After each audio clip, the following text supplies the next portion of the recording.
अब बात आई गई हुई। अब कुछ दिनों के बाद श्री कृष्ण आए। श्री कृष्ण से बताया द्रौपदी ने कि भगवान आपने बड़ी इज्जत रखी, मैंने आपको याद किया, क्योंकि गुरु को याद किया जाता है, और आपने मेरी इज्जत रख दी। और कृष्ण जी को पता भी को नहीं क्या हो गया, कहानी हुआ। राम के श्री कृष्ण ने साड़ी बढ़ा दी, तो फिर बताई गई सारी बातें कि ऐसे ऐसे हुआ था, ऐसे ऐसे हुआ था, और आपने ऐसी दया करी, साड़ी इतना ढेर लग गया, साड़ी खत्म नहीं हुई। अब भगवान श्री कृष्ण पिछले जन्म का भी साधक था और उनकी भी दिव्य दृष्टि काम करे थी। अपनी दिव्य दृष्टि से श्री कृष्ण ने देखा कि ओहो।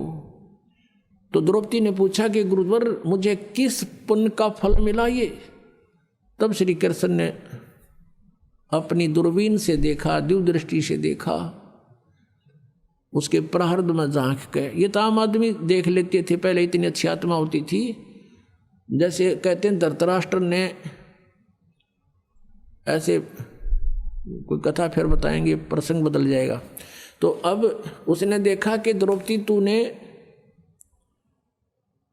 एक अंधे महात्मा को एक साड़ी का टुकड़ा पाड़ के दिया था,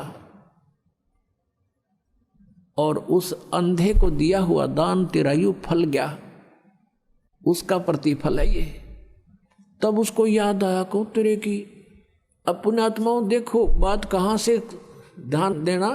जब वो साड़ी पाड़ रही थी, अपनी राजा की लड़की अपनी साड़ी को फाड़ फाड़ कर डाल रही थी, तो उस समय वो अपनी नौकरानी को भी कह सकती थी कि तू एक साड़ी का टुकड़ा पाड़ के डाल दे महात्मा को, और नौकरानी तुरंत पाड़ के डाल देती। उसको पता था कि राजा की लड़की है, जाते चार देगी तेरे तई नए नए बढ़िया साड़ी।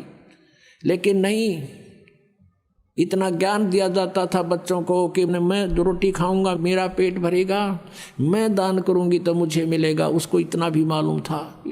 तो इसको कहते हैं लूट सके तो लूट ले, राम नाम की लूट। अब जैसे आप यहाँ सेवा करते हो, आपकी इच्छा ना हो कि यूँ मेरी सेवा करे, तो आपको वो लूट रहा है। जहाँ तक आपकी पार बस आप अपने हाथों से सेवा करने की चेष्टा करें, जितनी भी हो जाए, और दान करें अपने हाथ से, अपनी कमाई से, वो आपको ही मिलेगा। तो कहते हैं जब तक माता पिता के अधीन है बच्चे, तब तक वो दान करते हैं, तो भले ही वो माता पिता का ही है, लेकिन जिसने दान अपनी नियमत से किया है उसी को फल मिलता है। अब द्रौपदी कहती है कि हे भगवान, एक छोटी सी लीर पाड़ के दी थी मैंने, उसका इतना फल मिल गया, इज्जत रख दी मेरी। साड़ी तो देखी जा, लेकिन आज जो मेरी इज्जत रही है उसकी तो कोई कीमत नहीं।